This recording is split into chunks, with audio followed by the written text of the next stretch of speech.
지금 시각 6시 27분 11초 지나고 있습니다. 계속해서 인터뷰 좀 이어나가 보겠습니다. 5.18 당시 계엄군들이 여성들에게 했던 반인륜적인 성폭행 사건들에 대한 조사가 이루어질 전망입니다. 민주평화당 최경환 의원이 5.18 당시 계엄군들이 여성들에게 자행한 성폭행 사건들을 진상규명조사위원회의 조사 범위에 포함하도록 하는 특별법 개정 법률안을 대표 발의했는데요. 관련 내용 알아보도록 하겠습니다. 민주평화당 광주 북구을 지역구 최경환 의원 연결돼 있습니다. 의원님 안녕하십니까? 예, 안녕하세요. 최경환 의원입니다. 네. 먼저 특별법 개정 법률안을 대표 발의하셨는데요. 어떤 내용이 담겨 있습니까?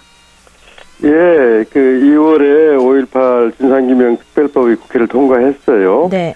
거기에 이제 군에 의한 민간인 학살이나 또 상해 실종, 암매장 이런 인권 침해 사건들에 대해서 다시 조사하는 내용이 들어있는데요. 이번에 5.18 38주년을 맞아서 서너 건 5.18 당시의 미투 이런 부분들, 그러니까 성폭행 부분들이 이제 크게 부각이 되고 있습니다. 네. 그래서 인권 이런 부분도 포함되어 있지만 성폭행을 계엄군에 의한 성폭행을 분명히 명시해서 이번 진상조사위원회에서 조사를 하도록 이렇게 법안을 발의를 했습니다. 네, 그럼 관련 법안에 이제 특별법 개정안을 통해서 말씀하신 대로 그 성폭행 사건에 관련해서 추가로 명시를 하고 사건을 추가로 좀 조사하겠다는 말씀이신가요? 네, 그렇습니다. 이게 이제 국회에서 통과되면은 9월에 진상규명위원회가 출범을 합니다. 네. 그래서 진상규명위원회에서도 5.18 당시의 성폭행에 대해서 별도의 부서를 정해서 조사가 이루어질 거라고 생각합니다. 네, 이 성폭행 만행에 대한 조사를 별도로 명시를 함으로 인해서 더 철저한 조사가 좀 기대할 수 있지 않을까 싶은데요. 말씀하신 네, 것처럼 9월에 진상규명조사위원회가 출범되는데 현재는 지금 어떻게 진행이 되고 있습니까? 지금은 특히 두 가지가 진행이 되고 있는데요.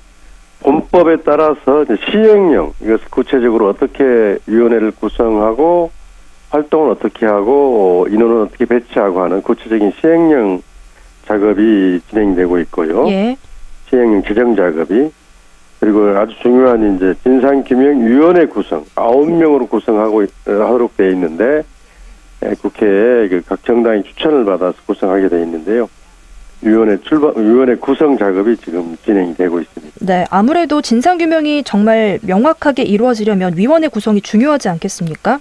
네. 네, 더불어민주당과 여당에서는 좀 많이 관심을 갖고 진행이 되고 있습니까? 네, 더불어민주당과 여당도 관심은 크고, 네. 이런데 지금 위원회 구성 문제에 있어서는 좀 지지부진한 게 좀 걱정입니다. 네. 집권 여당인 민주당이 4명을 추천하도록 되어 있는데요. 네.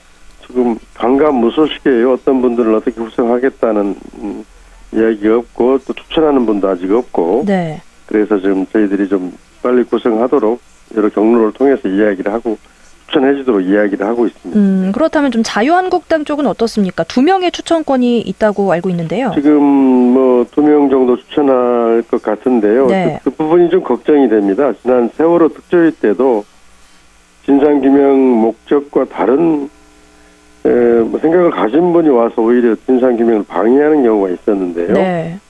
자유한국당이 그렇게는 하지 않을 거라고 봅니다만은 진상규명 특별법의 취지, 이런 진상수사를 통해서 진실을 밝히는 일을 하는데 분명한 의지를 갖는 분을 추천하기를 바라고 있습니다. 네, 아무래도 이 특별법 내용에 좀 강제적으로 구인하거나 진술을 듣는 부분이 좀 보강돼야 하지 않을까 하는 지적도 있었는데요.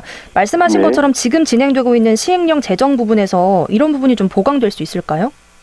네, 시행령에서는 좀 한계가 있고요. 예. 법 자체를 개정해야 된다는 논의가 많아요. 예를 들면은 동행명령을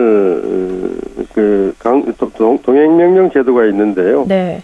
과태료가 1,000만 원 정도로 규정이 되어 있습니다. 불응할 경우 그것을 3,000만 원 정도로 올려서 강제성을 높여야 된다. 또 압수수색 요청 권한, 조사 권한으로 이런 부분들을 좀 강화해야 한다는 논의가 있어서 지금 검토 중에 있습니다. 네. 네. 이번에 조사위원회가 좀 구성이 되면 어느 정도 기간 동안 활동을 하는 거고 또 어떻게 활동을 하게 되는 건가요? 문제 활동 기간은 예. 최초는 2년이고요. 1년을 추가할 수 있기 때문에 네. 3년 동안 활동을 할 수 있게 됩니다. 그리고 그 활동은 이제 5.18 당시 희생당한 여러분들이 이제 신청을 할 수가 있고요. 네. 이 사건을 조사해달라 이렇게 신청을 할 수 있고 위원회에서 직권으로 이 사건을 조사하자 이렇게 결정을 할 수도 있습니다. 그렇게 되면 이제 진상조사가 이루어지고 필요하면 청문회도 개최하고 이것은 특별검사가 필요해 수사를 더 해야 된다 하면 특검을 요청할 수도 있고 네. 결과에 따라서 검찰 고발도 하고 이런 과정을 겪게 됩니다. 5.18 진상규명에 대한 목소리가 점점 더 커지는 상황인데요. 위원회를 통해서 좀 이것만은 꼭 규명돼야 된다 하는 진실은 어떤 거라고 생각하시는지요? 저는 가장 중요한 것은 이제 최초 발포 명령권자, 누가 광주 시민들을 향해서 그 무차별 학살을 지시했느냐, 총을 쏘게 했느냐 하는 부분, 우리는 모두가 전두환일 거라고 예단을 하고 있고 예측을 하고 있는데 그런 네. 사실관계를 분명히 해서 분명히 명시하는 게 가장 무엇보다 중요하고요. 네. 다른 여러 가지 이제 헬기 사격 의혹, 또 안매장 의혹, 앞에서 말씀드린 성폭행 의혹, 이런 인권 이런 사건에 대해서 전반적인 조사가 이루어질 거라고 생각합니다. 특히 이제 북한군 개입했다는 엉뚱한 이야기들을 누가 만들어냈는지 네. 이런 이야기도 조사돼야 되고요. 5.18을 왜곡하고 폄훼하려고 하는 시도들이 어디에서 어떻게 진행되었는지 이런 것도 조사 대상입니다. 네. 네. 앞으로 할 일이 더 많을 것 같습니다. 뭐 예산 문제나 위원회 활동 지원하는 일이 중요할 것 같은데요. 국회 차원에서 좀 어떻게 해나가겠다 마지막으로 말씀해 주시죠. 일단 진상조사위원회가 법 취지에 맞도록 잘 구성되고 운영이 되고 있는지 견제와 감시 역할을 해야겠죠. 그리고 말씀하신 대로 필요한 예산을 지원하는 역할도 국회에서 해야 될 거라고 보고 있습니다. 네. 네, 알겠습니다. 오늘 말씀 여기까지 듣도록 하겠습니다. 고맙습니다. 네, 감사합니다. 네, 지금까지 민주평화당 최경원 의원이었습니다.